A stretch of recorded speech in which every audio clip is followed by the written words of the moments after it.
नमस्कार, मैं कुमार श्रीकांत आपका स्वागत कर रहा हूँ बाबा की खरी खोटी पर। दरअसल इस वक्त उत्तर प्रदेश या कहा जाए प्रयागराज से एक बहुत बड़ी और सबसे महत्वपूर्ण खबर निकल कर आ रही है और ये खबर वाकई इतनी महत्वपूर्ण है कि इसके इर्द-गिर्द राजनीति भी चलेगी। इसके इर्द-गिर्द कहा जाए कि सनातन को बदनाम करने की भी कोशिश होगी और कालनेमी के नाम पर योगी को भी घेरा जाएगा और कालनेमी के पक्ष में माहौल भी बनाने की कोशिश की जाएगी। लेकिन इस बीच क्या सच है और क्या झूठ है और क्या वाक़ई झूठ और सच के बीच भी एक ग्रे शेड होता है, उसको समझने की कोशिश करते हैं। और खबर ये है कि वो क्रिप्टो कांग्रेसाचार्य जो है, जिसका योगी से बैर है, जिसका सनातन से बैर है और कहा जा रहा था जिसको लेकर हमने कल बात भी की थी, कि उस व्यक्ति ने 2 बटुकों के साथ गलत किया और 2 बटुकों के साथ एप्स्टीन फाइल या कहा जाए कि ऐसा कृत्य किया, जिसको लेकर 2 बटुक जो है वो कोर्ट गए और कोर्ट में उनकी गवाही हुई, 156 के तहत। और उस गवाही के मद्देनजर कोर्ट ने आदेश दिया है कि पॉस्को एक्ट में ये जो क्रिप्टो कांग्रेसाचार्य है इसके खिलाफ मुकदमा दायर किया जाए। बात यही नहीं है, मुकदमा दायर किया जाए पर कोर्ट ने ये नहीं कहा है कि इसको गिरफ्तार किया जाए। अब जांच होगी, जांच के बाद गिरफ्तारी होगी, फिर पुलिस उसे तफ्तीश करेगी, चार्जशीट लगाएगी, तमाम तरह के कानूनी पहलू हैं और उसके अड़चन है, उसको भी समझने की कोशिश करेंगे। मेरे साथ बाबा रामदास जुड़े हुए हैं। बाबा जी आपका बहुत बहुत स्वागत है। जय श्री राम, हर हर महादेव। योर फर्स्ट रिमार्क इस पूरे केस पर सबसे पहले, क्योंकि अब तो एफआईआर दर्ज करने की बात झूसी पुलिस स्टेशन या थानाध्यक्ष को कह चुका है कोर्ट कि अब एफआईआर दर्ज कीजिए और बयान दर्ज हुए हैं, सारी चीजें दर्ज हुई और पॉस्को एक्ट, और वैसे भी ये बहुत घृणित कार्य है। आप इसे किस तरीके से देख रहे हैं, फिर उसके कानूनी पहलुओं को समझेंगे हम जी। देखिए श्रीकांत जी, मैं हमेशा, मेरा एक प्रिंसिपल्ड स्टैंड है, मेरा एक सिद्धांत है, कोई भी व्यक्ति जब किसी पर इस प्रकार के आरोप लगाता है तो मेरा पहला जो स्टैंड होता है वो ये कि कहीं ये आरोप झूठे तो नहीं है। नंबर 1, मैं हमेशा बेनिफिट ऑफ डाउट मैं पहले से ये मान के चलता हूं कि मुझे ये देखना है कि कहीं ये आरोप झूठे तो नहीं है और किसी को फंसाने के लिए, किसी निर्दोष को फंसाने के लिए तो नहीं लगाए गए हैं। इसलिए मैं बिल्कुल कोई जल्दीबाजी नहीं करूंगा और मैं अभी, हालांकि वो एक नंबर का कालनेमी है, एक नंबर का क्रिप्टो कांग्रेसाचार्य है, बट स्टिल मैं कहूंगा कि हमें जांच होने देनी चाहिए, नंबर 1। और जांच, ये इसकी एक प्रक्रिया है सर, प्रक्रिया है कि सबसे पहले एफआईआर दर्ज होती है। अभी तक तो एफआईआर ही दर्ज नहीं है।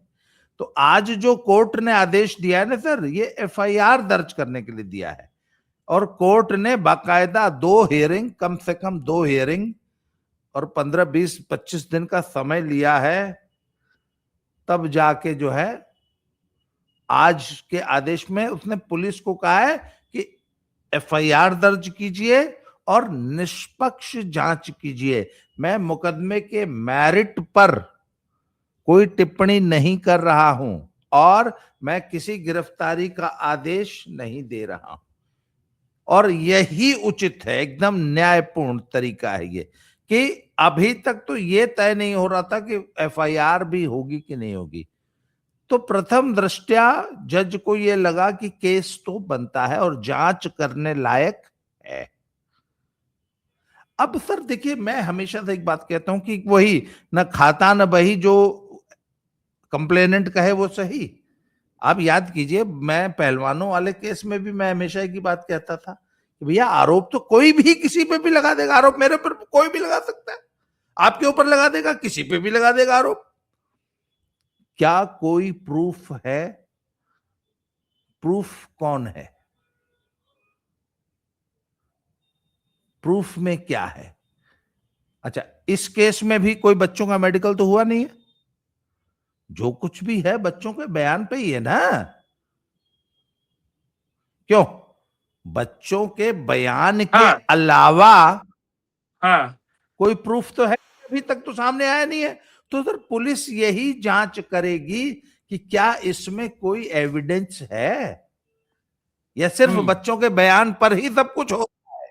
और ये बड़ी जायज अप्रोच है। तो जो पुलिस की जो कार्यशैली है, ये न्यायपालिका की जो हमारी कार्यशैली है, सबसे पहले एफआईआर, उसके हम्म। बाद थाने में एफआईआर के बाद एक इन्वेस्टिगेशन ऑफिसर आईओ नियुक्त होगा, वो आयोग, हाँ। जांच करेगा।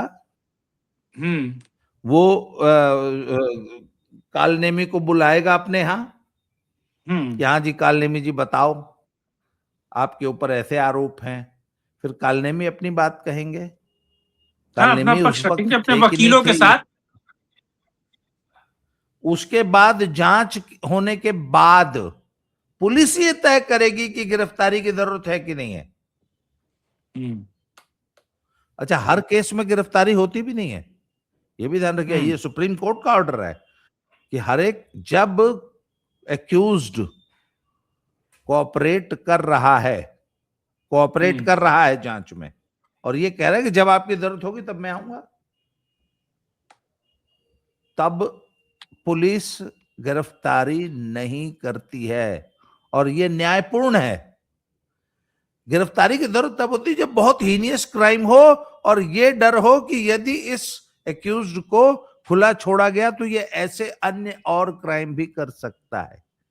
हम्म अच्छा, ये खतरा तो है। अभी भी बहुत से बटुक रहते हैं आश्रम में उनके, हम्म कालनेमी जी के। हम्म। और कालनेमी जी अगर सचमुच ठरकी हैं, मैं कह रहा हूं, देखिए मैं अभी भी बेनिफिट ऑफ डाउट दे रहा हूं, अगर हम्म सचमुच ठरकी है तो सबसे पहले तो अभी ये पता लगाना है कि कालनेमी जी ठरकी हैं कि नहीं है। कालनेमी जी ने हम्म। बच्चों के साथ ये काम सचमुच किया है कि नहीं, वो पुलिस पता लगा लेगी। क्या अन्य बच्चे खाली इन्हीं दो के साथ किया है या और भी बच्चे हैं? वैसे मैं तो कहूंगा कि कालनेमी जी से पता लगे उनके साथ तो किसी ने नहीं ना हाथ साफ किया था। हाँ, सवाल ये है कि ये रोग लगा कैसे। हाँ, आखिर ये क्या उनका शोषण हुआ तो उन्होंने तो अब शोषण वाला सीन सीख लिया। हाँ, कि ये भी तुमने तो हो मेरा सकता है किया कि मैं आगे करूंगा। हाँ, या तो वो बटुक थे तो उनका किसी ने शोषण किया, उनके साथ ये सारा चीजें हुई, पर वो इसकी शिकायत नहीं कर पाए क्योंकि उनको लालसा बिल्कुल। थी कि साहब कि मैं भी भविष्य में बन सकता हूं, तथाकथित फ्रॉड, है ना। तो क्या ये बिल्कुल। रोग पुराना है और ये रोग जाते जाते जाएगा, और अब इस रोग पर पर्दा उठा है। और शोषण जैसे गंभीर अपराध है और वो बालिक नहीं है, जो दोनों बटुक हैं, जो दोनों बालक हैं, वो बालिक नहीं है। और पुलिस का एआईओ जब उसकी जांच करेगा, और साहब ये कांग्रेसाचार अगर नहीं मानेंगे क्रिप्टो, तो पुलिस इनको जांच में बुलाएगी भी, सहभागिता भी करवाएगी, इनको समन भी करेगी। अगर नहीं आएंगे तो फिर कोर्ट का भी समन जाएगा। तमाम कानूनी दाव पेच है इसमें। लेकिन इसमें एक और दाव पेच है, जरा मैं, क्योंकि आपने बेनिफिट ऑफ डाउट्स की बात कही, तो क्या ये जो कांग्रेसाचार्य है, तमाम ये क्रिप्टो, क्या ऐसा नहीं है कि इसका मीडिया ट्रायल भी हो रहा है। जी। नहीं, मीडिया ट्रायल मुझे तो कोई दिखाई नहीं दिया, ऐसी कोई बात नहीं, मैं नहीं मानता हूं इस केस में किसी किस्म का कोई मीडिया ट्रायल है। पर इस केस में एक एंगल जरूर मुझे दिखाई देता है कि अभी मुक्तेश्वरानंद उत्तर प्रदेश की राजनीति में ब्राह्मण वर्सेस ठाकुर जो वर्चस्व की लड़ाई है उसका एक चेहरा जरूर बनते जा रहे हैं। और विपक्ष के लोग, जिसमें अखिलेश जी और राहुल भैया, इनको ब्राह्मण चेहरे के रूप में प्रस्तुत करके इसको ठाकुर बाभन की लड़ाई बनाने की यूपी में कोशिश कर रहे हैं, नंबर वन।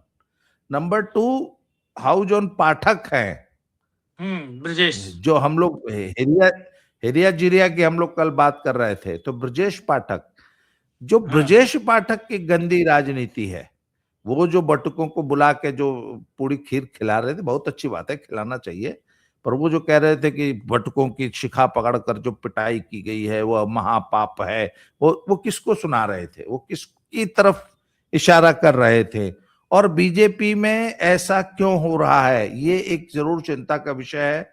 और मैं तो कहूंगा कि बीजेपी हाईकमान ने योगी जी के पीछे ये दो हिरिया जिरिया छोड़ रखे हैं। एक को ओबीसी का झंडा बरदार बना रखा है, दूसरे को ब्राह्मणों का झंडा बरदार बना रखा है। ये हिरिया जिरिया किसकी शय पे काम कर रहे हैं?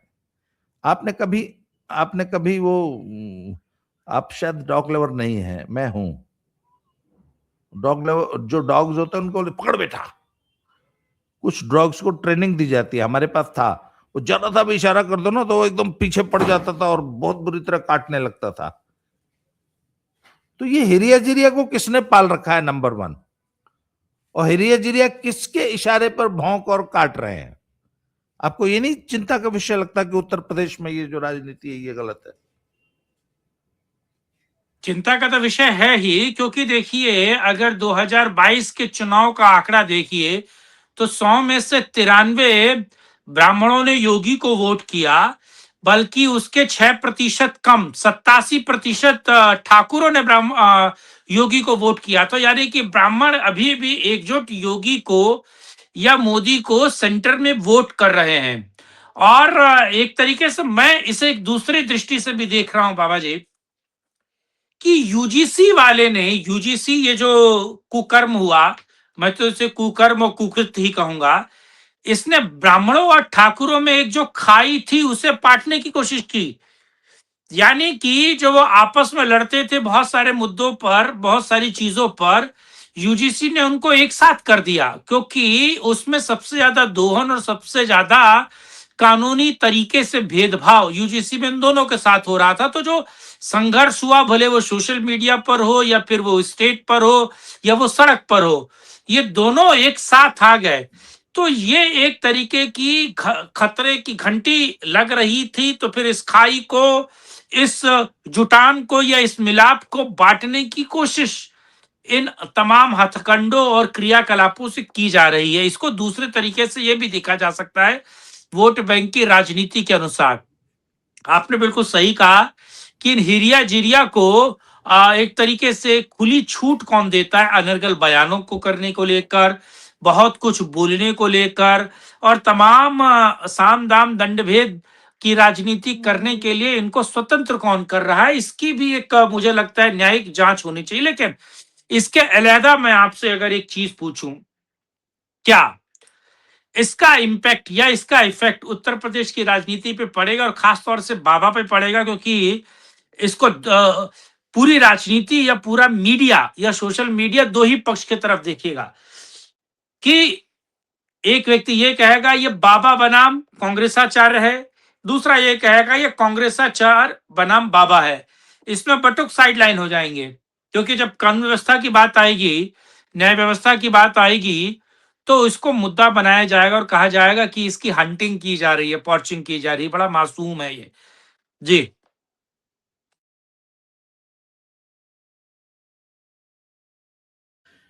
नहीं, देखिए, बाबा बनाम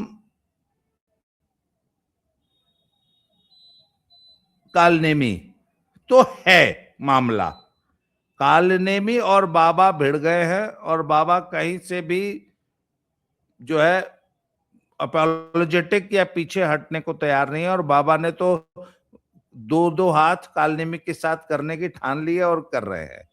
पर क्या कालनेमी के मुद्दे को आगे बढ़ा के अखिलेश और राहुल राजनीति करें, समझ में आता है, पर ये हिरिया जिरिया क्यों कर रहे हैं?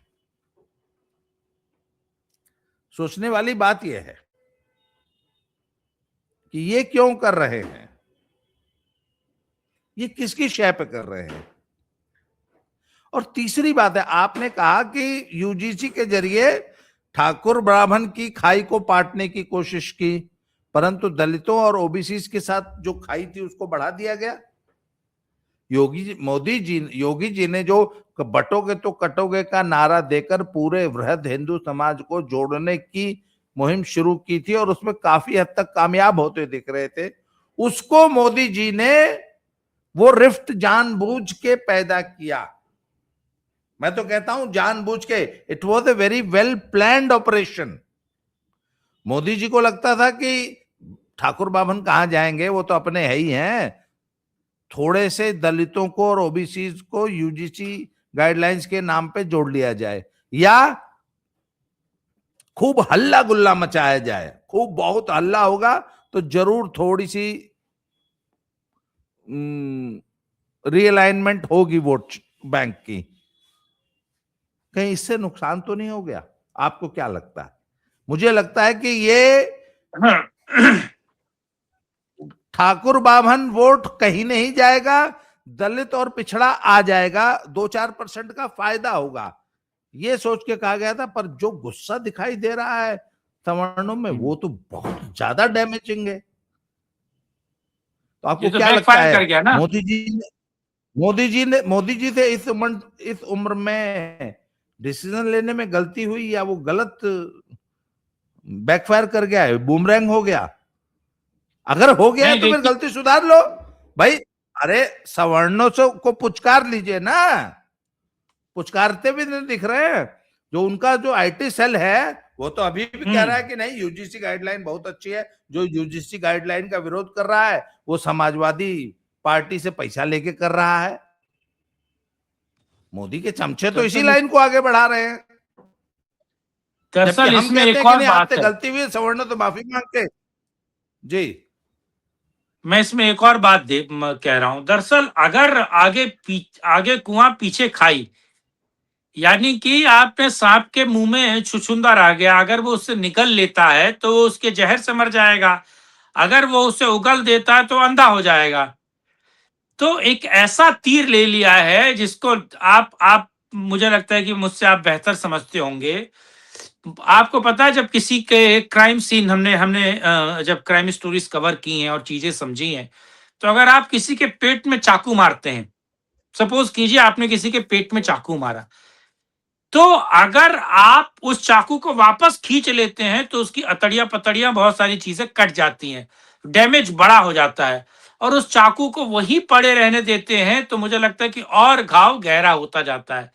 तो अभी किम कर्तव्य विमूढ़, अगर इसे शास्त्र की पंक्ति में कहा जाए कि किम कर्तव्य विमूढ़ वाली स्थिति में मोदी जी पड़ गए हैं और उन्होंने एक ऐसा फैसला लिया कि वो सबको साधने की कोशिश में सब उनसे रूठते जा रहे हैं, क्योंकि अब अंतिम या फिर क्या अंतोगत्वा सुप्रीम कोर्ट ही सहारा बना। सुप्रीम कोर्ट ने इस पे रोक लगाई, यानी कि ना तुम हारे ना मैं जीता वाली स्थिति रही मोदी के लिए, क्योंकि सवर्ण ये कहेंगे कि साहब हमको भला हो गया, सुप्रीम कोर्ट हमारे बचाव में आ गया, और लोअर कास्ट कहेगा कि भाई सरकार तो हमारे लिए सारी चीजें लेकर आया था, ओबीसी भी ये बात कहेगी। लेकिन इसमें सबसे बड़ा मुद्दा ये है कि क्योंकि अगर आप 27 को ध्यान में रखकर कर रहे हैं आप कि 27 में आप बाबा को नाचना चाहते हैं, तो अगर 27 माइनस हो गया तो भूल जाइए कि 29 में आपके साथ प्लस होगा, क्योंकि हम तो डूबेंगे सनम, तुमको ले डूबेंगे। और मुझे यह लगता है कि कैलकुलेशन गड़बड़ हुई है, मुझे लगता है कैलकुलेशन गड़बड़ हुई है। आपको, हमको और तमाम जो सच बोलने वाले यूट्यूबर्स हैं वो आजकल समाजवादी पार्टी से फंड ले रहे हैं, कांग्रेसी फंड ले रहे हैं, तमाम तरह की बातें निकल कर आ रही हैं। लेकिन मैं एक और महत्वपूर्ण बात बताऊं आपको, मुझे लगता है, और जो बात सच है, जो सत्य है, कि सेंट्रल कमांड दिल्ली भी इस मामले को लेकर असहज महसूस कर रहा है। सेंट्रल कमांड इस मामले को लेकर अपना पल्ला झाड़ने की कोशिश कर रहा है। उसे लगता है कि साहब ये क्या हो गया, ये गलती हो गई, ये ब्लंडर हो गया। अब लेकिन हमारे यहाँ कहावत है कि बिल्ली के गुह से आंगन नहीं लीपा जाता है, कुकुर के गुह से आंगन नहीं लीपा जाता। आंगन अगर लीपना है तो आपका गाय का गोबर ही चाहिए। तो सेंट्रल कमांड और आईटी सेल वाले कोशिश यही कर रहे हैं कि कुकुर और बिल्ली के गुह से आंगन लिप दे, पर लिपता हुआ नजर नहीं आ रहा है। तो जब तक आप, वापस मैं इस बात को कह रहा हूं कि अपर कास्ट या मैं कहूं ब्राह्मण ठाकुरों के लिए जब तक थोड़ी हमदर्दी आप नहीं दिखाएंगे, थोड़ा प्यार भरी बातें नहीं करेंगे, आपका सर बचने वाला नहीं है। जी, ये मेरा फाइनल रिमार्क था। तो चलिए देखते हैं आगे क्या होता है, पर फिलहाल तो बहुत ज्यादा डैमेज होता हुआ दिखाई दे रहा है। और अभी मुक्तेश्वरानंद के केस में भी अपनी पुलिस ने एफआईआर की है, तो जांच करेगी। जांच करने के बाद ये पुलिस डिसाइड करेगी कि गिरफ्तारी करनी है कि नहीं करनी, गिरफ्तारी करने की जरूरत भी है कि नहीं है। और ये मुझे लगता है कि हमें पुलिस की जांच पे भरोसा करना चाहिए। Let us see what happens. Shrikant ji, आपने समय दिया सर, इसके लिए आभार, धन्यवाद। जय श्री राम, हर हर महादेव। हर हर महादेव, वंदे मातरम।